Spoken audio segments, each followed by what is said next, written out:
Hello everyone and welcome back to another episode of From Generation to Generation. In this episode we are giving you a history of Pope Anianus, the second pope of our Coptic Church, and we're going to talk a little bit about how he succeeded Saint Mark. So welcome again, Bishoy. Thanks, Mira. Let's talk about one of my favorite stories in the account of Saint Mark, and that is his interaction with Anianus and how he ordained him as bishop. So walk us through how they met. So we met with Anianus with the first episode and in the pilot, and we discussed how Saint Mark, treaded on Alexandria with fervent, with fire, with zeal. And, he took the first opportunity to establish Christianity in Egypt as soon as he hit the ground. Literally and effectively, he that whenever you land from a long trip, you need your provisions, clothes, water, and that's exactly how his relationship with Anianus began and how it ended up developing. We are aware that, for lack of more vivid or detailed parts of the story, St. Mark's strap was loosed or was ripped or broke off of his shoe. And he ended up seeking a cobbler by the name of Anianus. And Anianus was that cobbler that ended up revealing the type of deity that he was a part of in Egypt. And we know that Egypt is a trading hub in Alexandria. We're aware of that information. And we have to remember that besides the occupation of the Roman leadership during this particular time in history, and with the existence of the native Copts in the country, we can't forget that there were Jews, a lot of Jews in Egypt.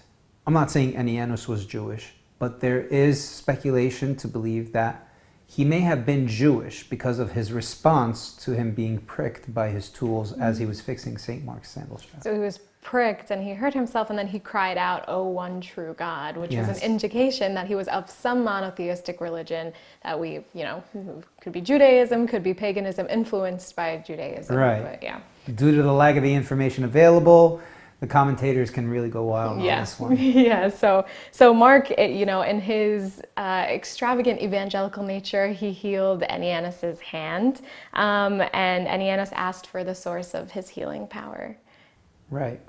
And this is how Christianity began to be planted, the seed that was planted. So in essence, you can truly say we are children not just of St. Mark, but we are natively children of Anianus. Because Anianus had lived in Egypt.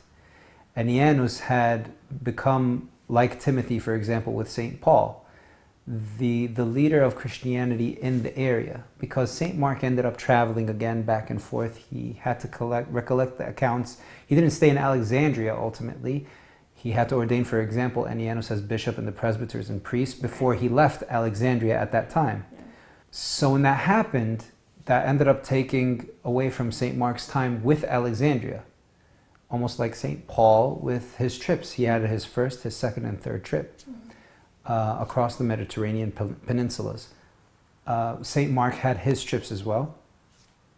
And Anianus was now the leader of Christianity in the area, although that is attributed to the first pope being St. Mark.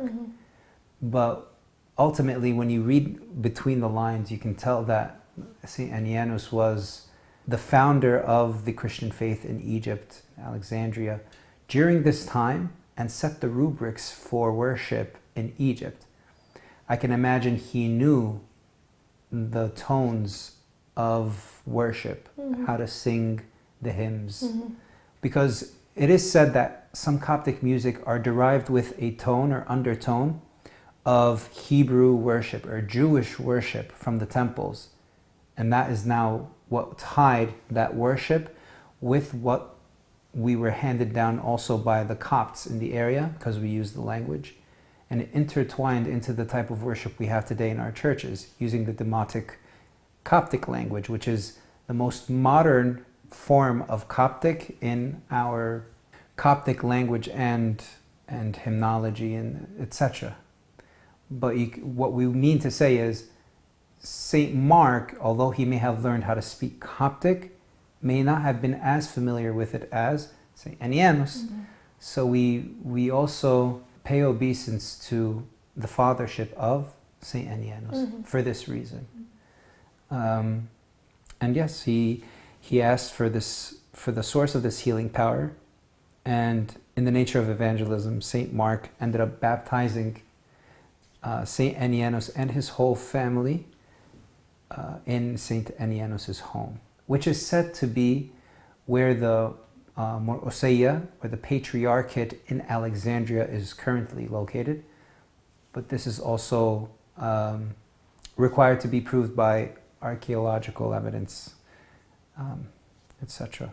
So this is also a time to recognize the location of the Church of Bukalia, which we touched on in the last episode. Right. Yeah.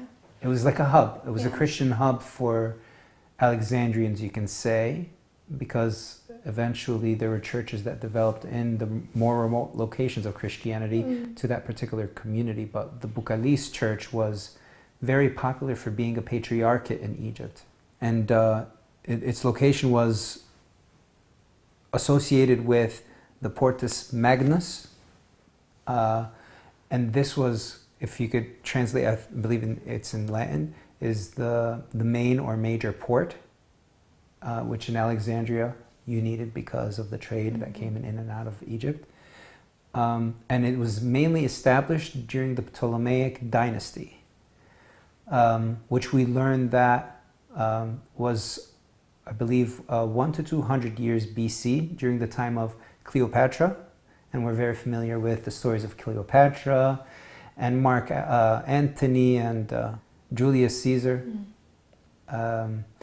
So it's a number of historical identities Egypt goes through, and you see it being highlighted with the church, because we end up, being exposed to the type of interaction that we have with the historical point in this time. So the Ptolemaic dynasty was the time of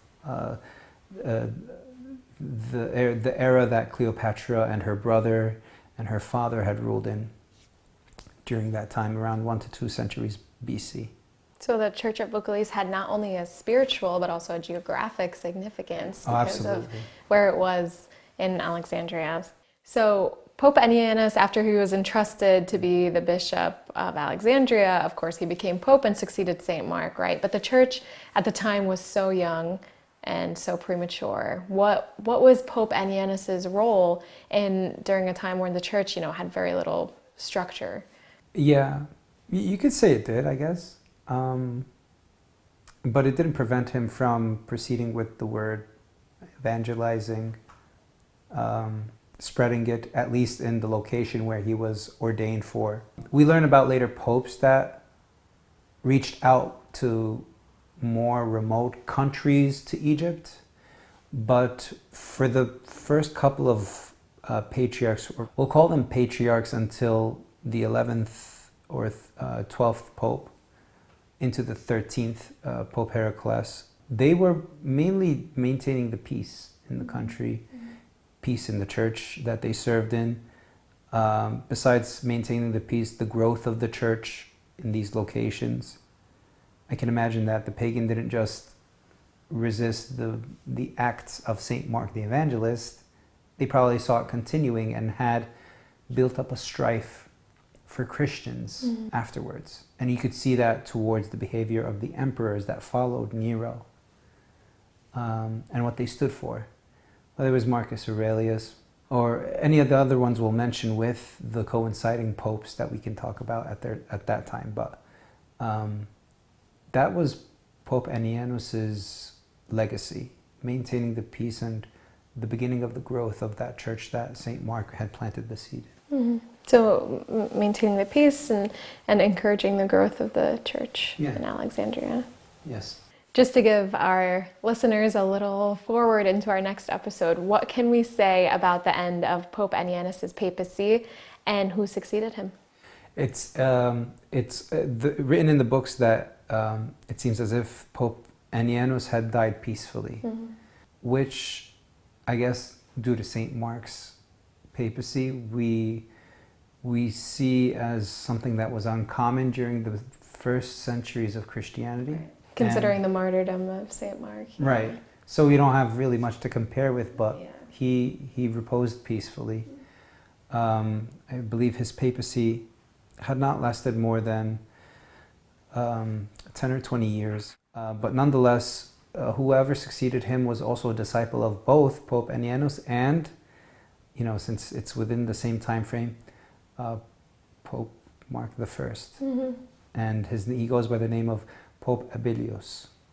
And we'll mention this in the next episode, but we realize that the popes, up to 9 or 11 popes following Saint Anianus and his papacy, they didn't have much in their history. Mm-hmm. The history books just relay that they led either a peaceful life or they were responsible for etc.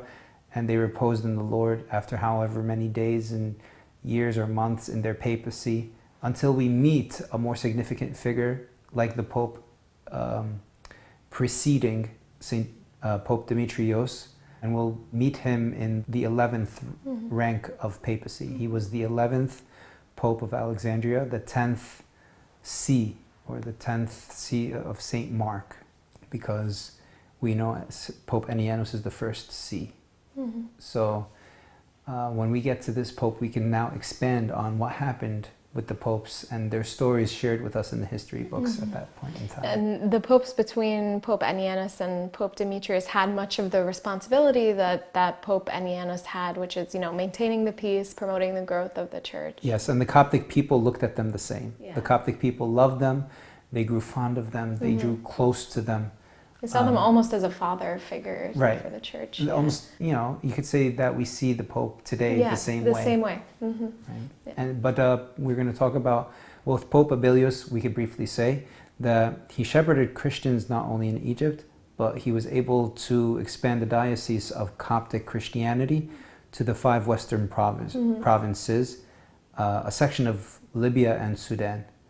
In Arabic we say خمس المدن الغربية, which is a diocese in itself. Currently the metropolitan for this diocese is Bishop Bachomios. He was the locum tenens preceding Pope Tawadros upon Pope Shenouda III's death. And he is currently the metropolitan of the 5 western provinces. And this is a diocese or a section of Christianity founded by Pope Abilius, which is the 3rd Pope. Thank you so much again, Bishoy, for joining us and for sharing one of my personal favorite stories, which is the interaction between Saint Mark and Pope Anianus. Thank you all so much again for tuning in to our 3rd episode of From Generation to Generation. We hope you join us for our 4th episode coming up.